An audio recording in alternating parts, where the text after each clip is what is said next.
very good morning to Kenyan citizens. Welcome, and this is the current affairs segment. Your trusted source for the latest news, insightful discussions, and impactful stories shaping our nation and beyond. I'm Angela Kabete, and together with Mr. Kimotho, we'll dive into the latest news and uncover the truth behind what has been happening that is in our country and beyond. So, make sure that you stay tuned as we break it down right here, right now. A very good morning to you. Good morning. How are you doing? Poa kabisa. Uko salama salimini leo kabisa. Kabisa ile kabisa, nashukuru. Salimia watazamaji. Nataka kuwasalimia na pia kuwakaribisha kwenye show so that we can see now what has been happening. Karibuni sana.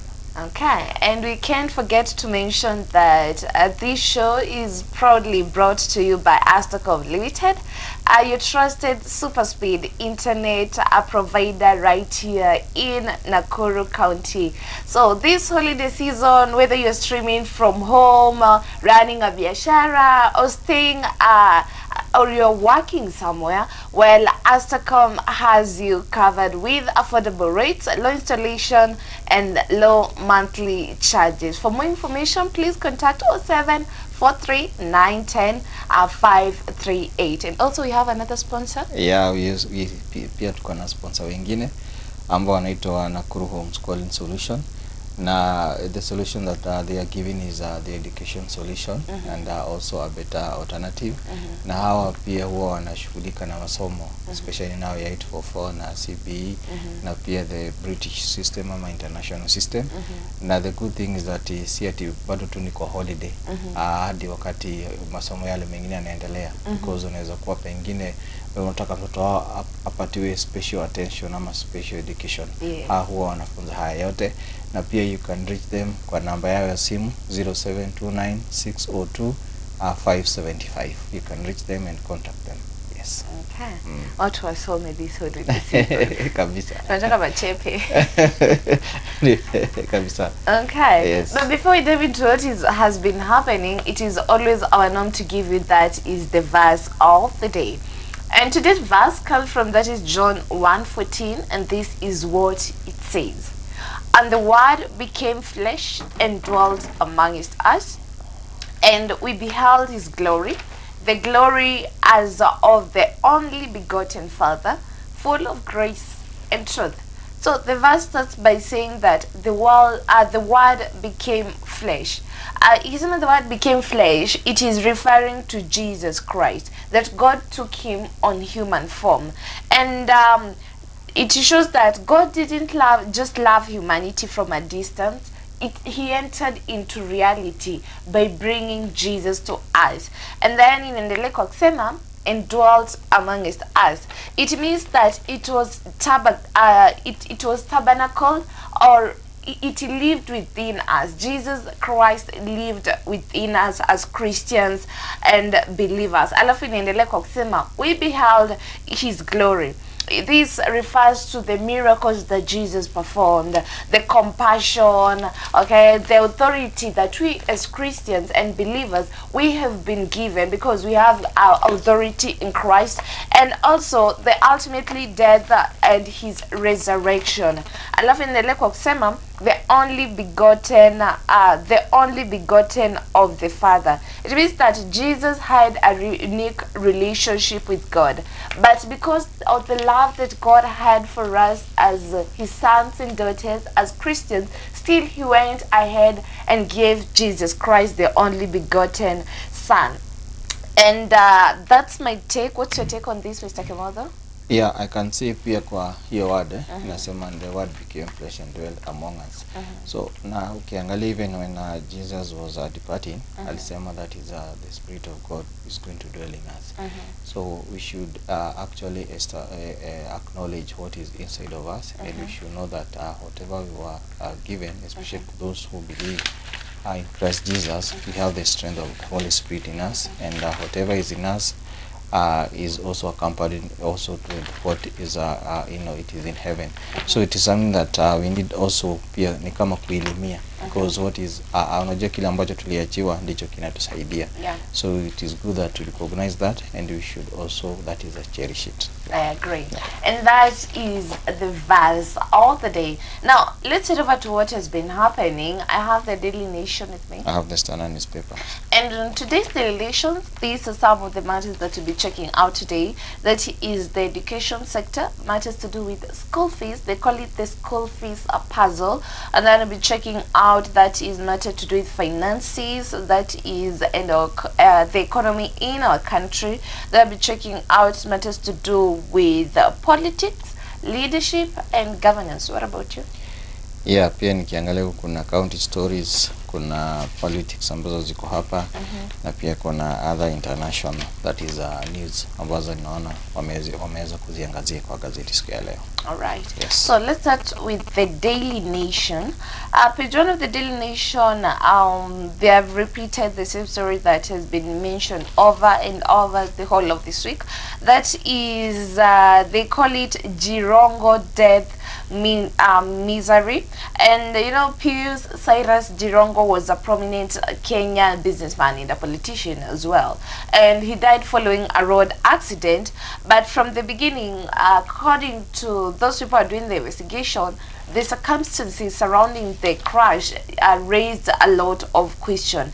And the initial report suggested that, some of them suggested that it was a normal traffic accident, but conflicting with the eyewitnesses' accounts and injuries noted later created a lot of doubt. And that's why in the current situation, a postmortem conducted by 3 pathologists revealed that Jirongo suffered severe blunt force injuries on the chest, abdomen and spine, and while injuries confirmed trauma as the cause of the death, and the autopsy does not fully explain how the injuries occur.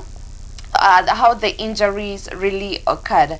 And that's why there are queries here on the Daily Nation they have related. Number one is, why did Jirongo drive towards Naivasha? That is a question that they're asking. And then have police questioned persons Jirongo interacted with last before he left Karen? That's another question. And then, why is the bus company reluctant to make public the passenger manifest? And then another thing they're asking, where are other witnesses, particularly passengers, to collaborate to corroborate the bus driver's account? And why have the police not recorded statements from them? These are questions that people are still asking on the death of the politician, the late Jirongo, and that story is on page 4. I can see page 5. Page 4, they say that Jirongo's death misery, and they say it was a car crash, but alafu aneka alawa za dukuduku.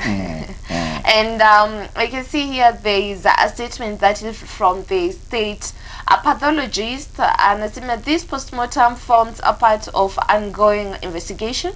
We have concluded our examination, and but we have also taken samples for further analysis. So it means that bado investigations zinaendelea kufanywa on the death of Jirongo, and we'll continue updating our viewers on the investigations that have been done. Yeah, we still, that is, send our condolences. That is to the family and friends of the late, that is former MP, that is Cyrus Jirongo. And he has been you know, a politician that is in our nation, na pia kuna impactation ambayo amekuwa nayo na amefanya.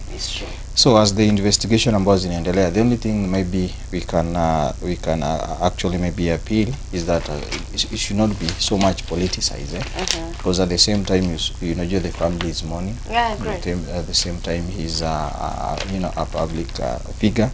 So kuna hile, as the investigations zinaendelea na wakiangalia chanzo, they should also try to come up with something, because the issue ambayo iko hapa, that is alipatikana in a road accident. So what has the you know what is the way forward upon it? because tumekuwa tukiona that is kumekuwa na laxity when it comes to investigations inakuwa manipulated, investigations zinaenda the way that other people want them to go, instead ya ziende vile ambavyo zinafaa kufanyika. So it shows that also something needs to be done. But let us wait now for the official communication. Until now tujue ni vile ambavyo watakavyo tuambia. Yeah, condolences to the family. Yes. Other stories what you have there? Pia on other stories, nikiangalia hapa in corridors of justice, pia nikiangalia hapa naona kuna another that is a sad news ambayo iko hapa.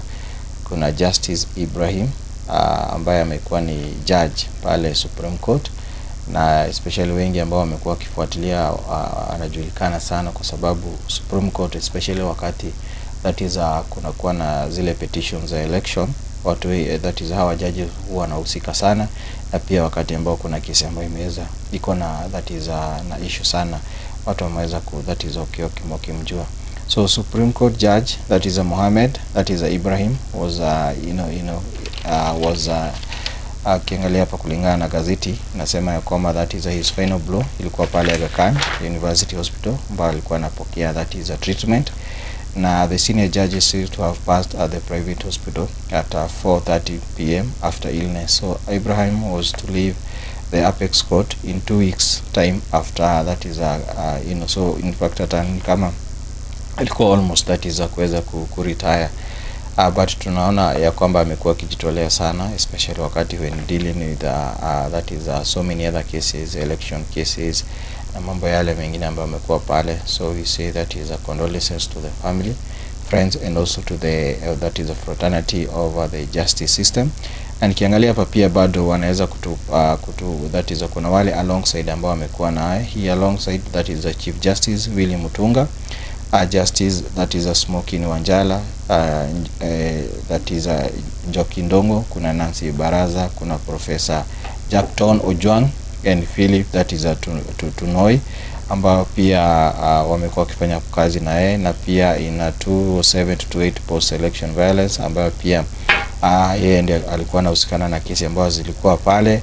Na pia at the same time nikiangalia hapa naona that is in page 3 of that is gazeti la Standard wameweza kuangazia yale mambo ambayo amekuwa akifanya na pia ile wakati alianza that is kazi yake. Kiangalia hapo akisema that is he joined the legal profession where he was na hii profession yake alianza 1983. So ukiona amekuwa kitumikia that is the justice system kule kotini, na amekuwa akifanya various that is work concerning now the issue of advocate, the issue of legal practice ambayo nikiangalia iko hapa. So amekuwa na ujuzi mwingi, amekuwa na experience mingi.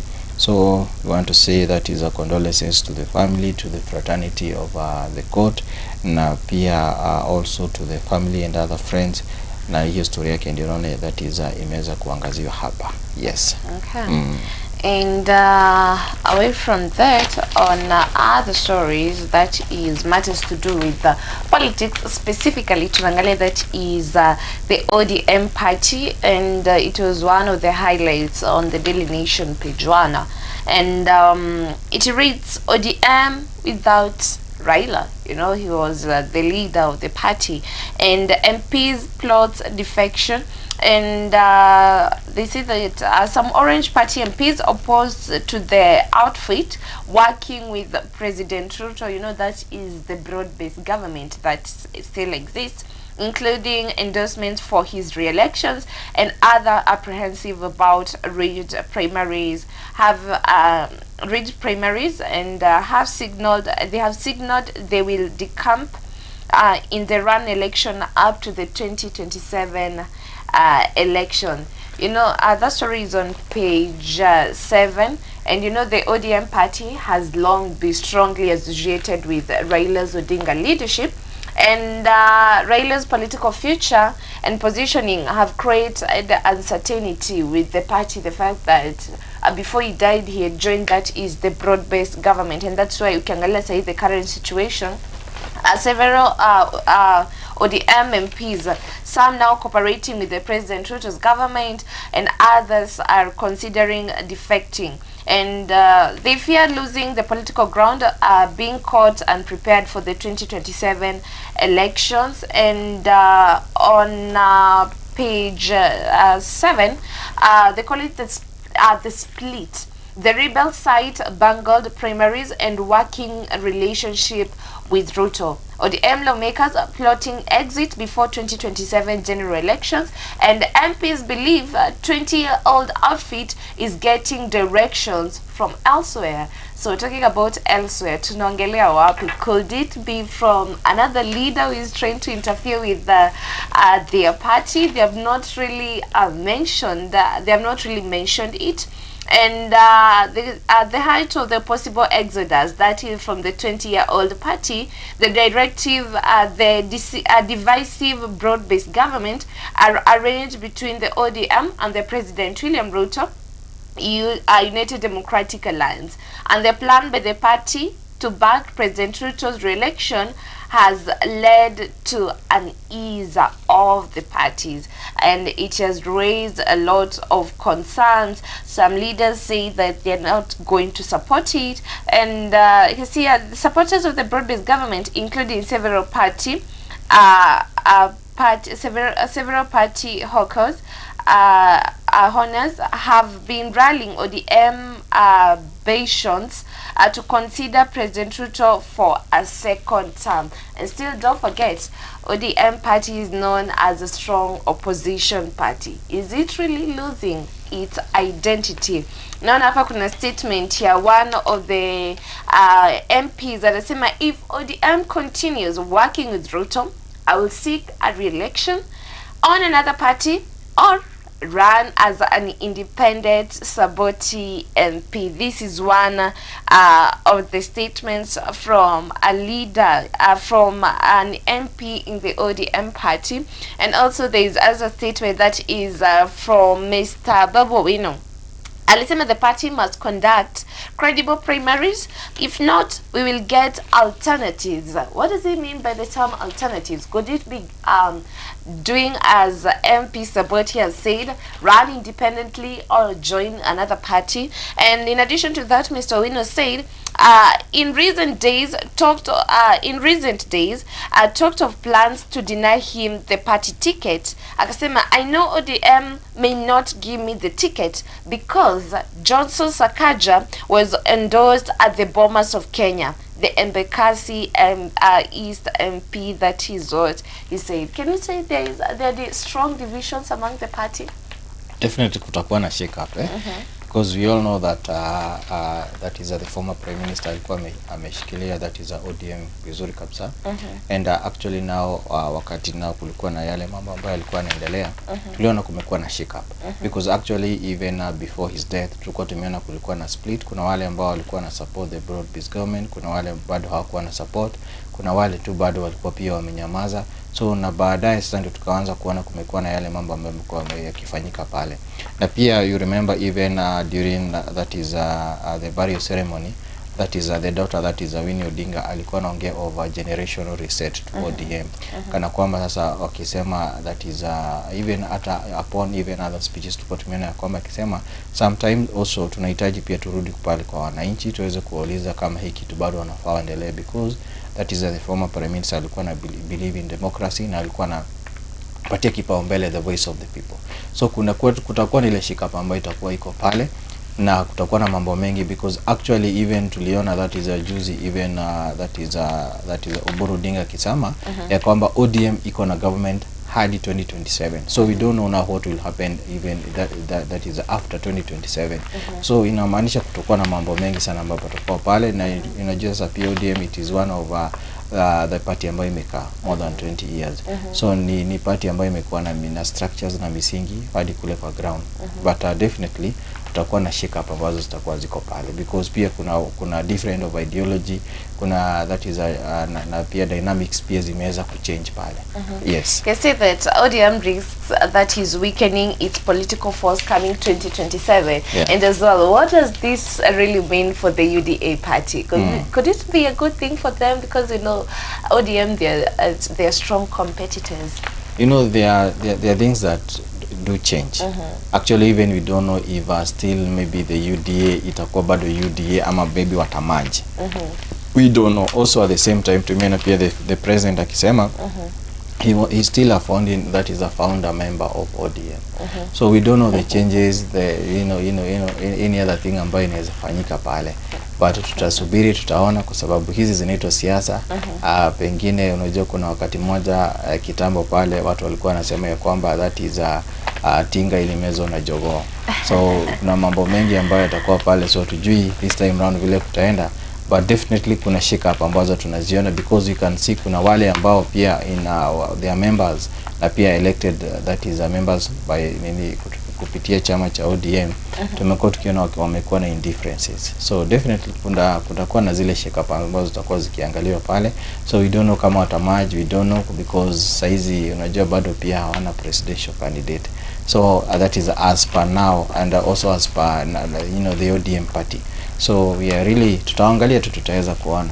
Because on page 6 of the Daily Nation, it reads politics. Ruto wants, that is our president, wants the Orange Party to put their house in order. Okay. And Oburu's fresh terms to back Ruto, that is in 2027, as you have mentioned. And we can see here, wanasema that this is a statement that is from Dr. Oburu. He's the interim leader of the ODM party at the moment. When we fight for the election together, we must be part and parcel of each other. We shall form the government together and gain more positions as we grow stronger as a party. His statement imebeba mambo mingi sana. Yeah. There is no clarity in it. I hope they'll come out clear. And then there is now the president responded to this statement. Akasema the president abandoned his prepared speech and acknowledged that that the previous administration, I don't know the previous administration if it's the leadership that was there before, had failed to adequately involve Nyanza in development and state appointments despite the region's contribution to national progress. He observed that many of those who fought for constitutional reforms and freedoms enjoyed today hailed from the Lake region. Na akasema we want to correct the historical and development injustices. That is what our president said, pledging to address the past shortcomings. So let's see what will happen, because also our president said that his administration will focus on tackling poverty, ethnicity, and crime, and credited Mr. Odinga with helping stabilize the government and using the platform to seek second term. He appealed, used the platform to seek second term, and he appealed support from Nyanza voters and outlined the ongoing planned projects. Okay, we can say this is really interesting. Yeah, it's very interesting. Yeah. Because you remember that is wakati that is the broad-based government waliweza that is kuanza kazi pamoja. We saw even the president akizunguka all around akisema yeye nimeingia hapa bedroom ya baba nini mambo ya baba pale. Yes. Na pia kumekuwa pia tunaona president pia amekuwa akiwa na several visits, especially in the that is the Nyanza region. Na recently kumekuwa na that is the annual Luo festival ambayo ilikuwa pale. Na kuna mambo pia ambayo that is yeye mwenyewe aliweza kusema, because he was the chief guest ambaye alikuwa pale. Na pia tukiona that is the president unleashed a fresh bag of goodies, political promises, and claim he is on a mission to rewrite historical injustices and marginalize the region. So ukiangalia kuna yale mambo ambayo aliweza kuyasema wakati alikuwa pale. Angalia hata kuna picha ambazo ziko hapo, ukiangalia pia ameza that is kupatia that is some of the traditional items ambazo zinakuwa associated na that region pale. So unajua ukiangalia sasa hapa inamaanisha kuna ile message ambayo anataka kuweza kuifikisha pale. Na pia at the same time is that pia kuna other leaders pia wako na their own other statement. So yeah, that is a Governor James Orengo said the community has been dubbed in the past and should be certain with their terms of agreement. So ukiangalia they should be certain with their terms of agreement, the same agreement of a broad-based government ambayo wako nayo pale. So ukiangalia bado kuna that is kama yeye anatoa statement bado ya ni kama bado hakuna ile uncertainty. Vizuri, people from this community like speaking the truth. You must have terms and condition. We have been played for a long time. We do not want to be played again. That is what James Orengo aliweza kusema. Na pia kuna Migori Senator Eddie Okech also highlighted the need for the community to craft terms based on the economic development. There is something that the Luo people call that is terms. So these are terms that we must give to you. I can assure you that going to 2027 we cannot talk about terms that is not economic empowerment of our people. So ukiangalia hawa bado kuna some of the statements, some of the issues ambao pia that is wanajaribu bado kuinsist. Wako ndani ya broad-based government but bado kuna mambo fulani ambao unaona bado wana insist yaweze kufanyika pale. So unajua kutakuwa na some of the shake up na tumekuwa na that is the president amekuwa kijaribu sana that is kupeleka some of the goodies upande hulo mwingine, because pia hata pia bado anajaribu kuo that is some of the members from that party ili waweze kujoin pamoja. So those are some of the comments, those are some of the statement from some of the ODM that is members from the party. I really don't know if the statement that the president said that it's high time for the M to put their house in order, is it really timing? Him being a founder member, maybe he knows na pia at the same time because kuna ile that is the era of characters of events ambazo zimekuwa zikiendelea, maybe kuna statement ambayo anajaribu kusema hivyo. Okay, probably to mean something else. Yes. And as we wind up on this story, let me read a statement from Dr. Oboro Ginga. Alisema that this is a government we did not form with you. Now he was addressing that is the president. When we consolidate ODM and form the next year government with you, you are going to give us more. More. Does it amplify the statement that he said a month ago, nothing less than the DP seat? Is that the nothing more? I don't know the conditions that maybe they are trying now to apply pale. But unajua nao wale wafuasi bado wanaangalia. They still they're still keeping watching, wanaangalia, na najua pia nao kuna mtazamo tofauti ambao wako nayo. So even if pia watoe hizo comment ama yale mambo mengine wanafaa kumke, bado kuna wale wafuasi wao na kuna kitu wanaangalia pale. Yes. Okay. And on other stories, you have something there? So nikiangalia hapa kwa gazeti la Standard page 9, nikiangalia hapa bado kuna the issue of county spending. Because jana tuko tumeangalia kulikuwa na the COB walikuwa wametoa that is the graph ya revenue, that is vile ambavyo the county wana behave. Pia nikiangalia hapa naona bado kuna that is some of the spending ambayo imeweza kuwekwa hapa. So that is the top spenders on travel. So nikiangalia hapa kuna some of the counties imeweza kuangaziwa hapa. Kitui wamespend 102.66 million executive, that is na county assembly. Kuna Kajiado ambao pia nikiangalia hapa that is 89.9, that is the assembly wametumia, executive wametumia. Samburu wametumia 77 million, Kakamega wametumia that is 75. Kuna Nyeri, kuna hizi county zote ambazo ninaona hapa zimeweza kwa that is kwa allocate hapa. Kuna Lamu, Laikipia, kuna Kakamega, na pia hapa nikiangalia pia kuna Nakuru ambayo imeangaziwa hapa, na pia kuna the lowest spender. Pia nao pia wamekuwa highlighted because hapa kuna the highest spender and the highest na highest spender nikiangalia hapa kuna Bomet County ambayo that is wametumia 17.88 million. That is a county assembly waliweza kutembea pale Angola, na pia kuna Lamu ambao pia wametumia 16.8 million. County assembly waliweza kutembea pale that is Tanzania. Pia kuna Laikipia walitumia 12 12.1 million. County Assembly waliweza kutembea pia Tanzania. Kuna Kakamega ambao walitumia 12.18 million, na pia kuna Nakuru ambao walitumia 11.90 million, na pia kuna lowest spender ambao ni Meru walitumia 2.55 million domestic travel. Kuna Mandera pia ambao walitumia 8.29 million domestic. Pia kuna Marsabit ambao hapa nikiangalia walisema walitumia about, that is 800,000, that is a foreign travel by one official. So kuna notable counties that did not submit their returns. Kuna Narok, kuna Nairobi, Narok, Nyandarua, Kilifi, Siaya, Garissa, Baringo, Wajir, Turkana and Trans Nzoia. So this is kulingana na that is the expenditure ambayo that is na pia the report ambayo the control of budget aliweza kutoa.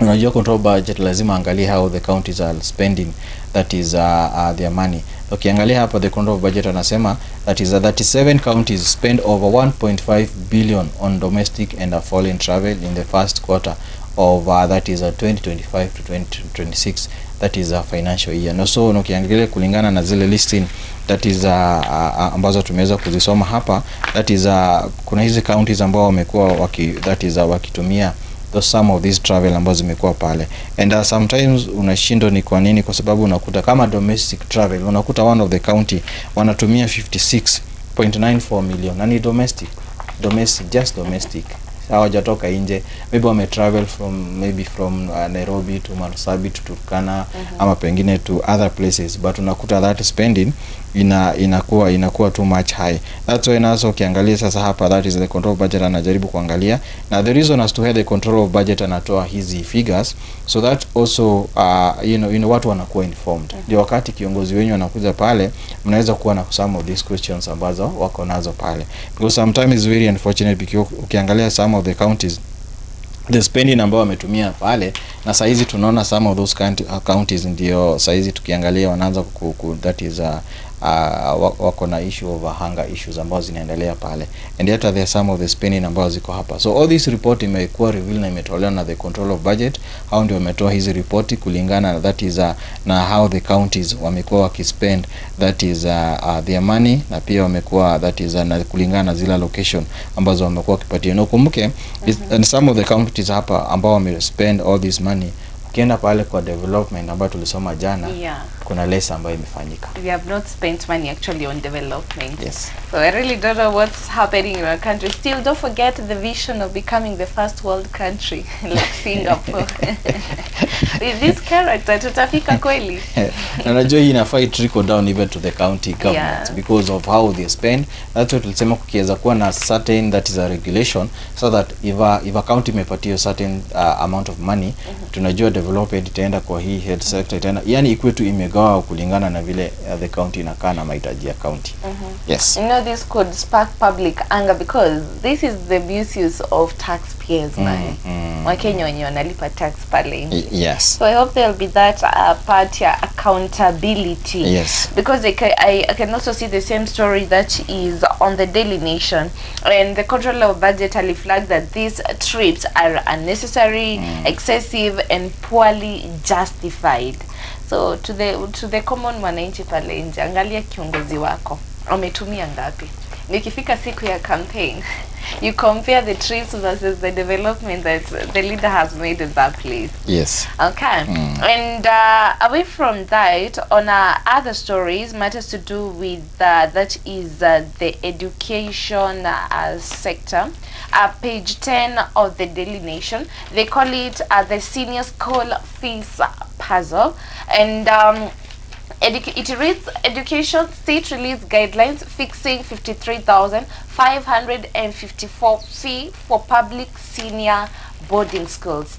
Over 1.1 million learners prepare for the senior school amid the fees puzzle. And you know, before the government had introduced a revised fee structure for the senior schools, especially for the boarding schools, and the changes were announced earlier to reduce the financial burden to the parents and the new education framework. And that's why right now the revised fees were released then later, recalled creating confusion among the parents, how much that is, because parents are left uncertain about how much to pay that is coming January whether school will follow the old revised structure, and also schools are stuck and unaware of what amounts to charge without the official clarity. So that is when it comes to the education sector. And on Education Cabinet Secretary Julius Ugamba maintained that the fees had not been raised, reaffirming free and compulsory based education under the Article 53 of the Constitution. But talking about free education, does it still exist as a parent? Do you think the free education bado iko is just a name that is there? And approved capitation rates remain, that is 1,420 per primary learner, and 15,042 in junior schools, and 22,000 for 244 in senior school. That is what the Cabinet Secretary of Education Julius Ugamba said. Yeah, and also still to add something on the issue of education, senior school placement begins Friday amid transition concerns. So nikiangalia hapa the PS anasema that is wanafunzi watajua mahali wamekuwa placed by tomorrow.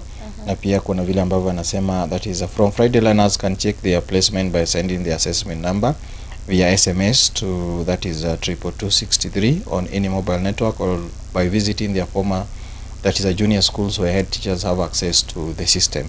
So ukiangalia hapa kuna still a lot of concern kwa sababu kuna zile choices, the pathway, na pia kuna preparation of the schools, na pia the same time kuna vile nikiangalia hapa bado kuna vile ambavyo wamefanya allocation of that is these schools. So kuna haya mambo ambayo yanaendelea pale, and remember this is a new system, that's unaona iko na shake up kidogo, but kulingana na vile wanasema they should come out clear, they should kulingana na zile school fees that is allocation wameka hapa, pia wakisema hazitakuwa unchanged, but unakuta the reality itself in the school bado inakuwa ni different. Okay, yeah.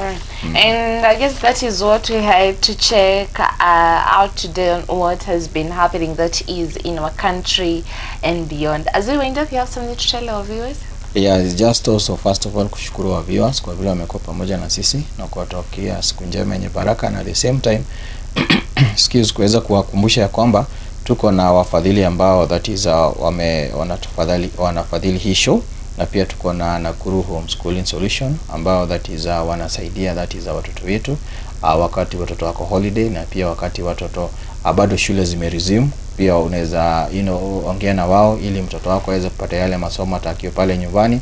Na pia the good thing, pia kuna zile extra curriculum activities ambao wanapeana pale. Kuna so many other activities ambao nimeona hapo waki highlight. Kuna tennis, golf na baadhi ya other sports ambazo ziko pale. So you can reach to them through their phone number, that is 0729602575, na pia at the same time you can reach to them through their website, that is www.nakuruhomeschooling.com.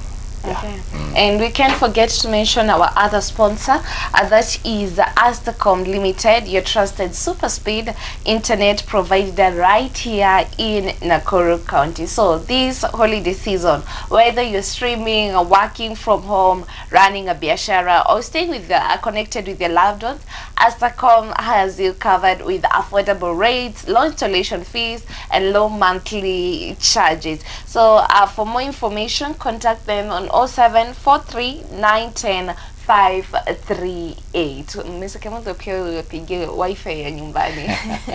This holiday season. Yeah, this holiday season. Yeah. Ni vizuri kwa sababu wana offer best internet. Yeah. Itakuwa mzuri sana. I agree. Yeah. Well, thank you so much for tuning in for this amazing segment that is the current affairs. We're always here every morning to making sure that you as a Kenyan citizen is stay updated of what is happening. My name is Angela Kabete. Till next time, may God bless you abundantly. Bye-bye.